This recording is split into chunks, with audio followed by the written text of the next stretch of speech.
Da. Mm. Di ba yung tao dito sa bahay niyo, mahahaba yung name?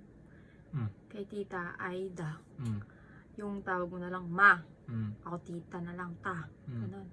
Yung kay Kuya Christopher, Mm. Chris na lang, kaya Kuya. Mm. Yung kay Benjamin, Bench na lang. Mm.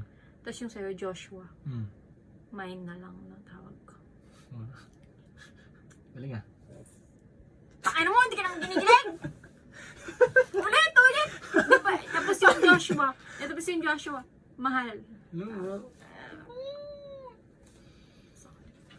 Hindi nakikilig sa akin. Ako mahal! Hindi kasi ganun bumanat, ganito bumanat. Gata? Ibang banat yun eh. Sige.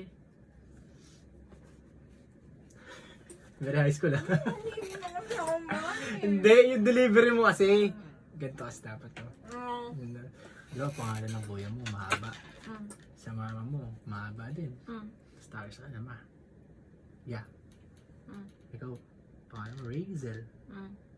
Kaya tawag ko siya, Mine. Wala pa din eh. Ang corny talaga. Wala din eh.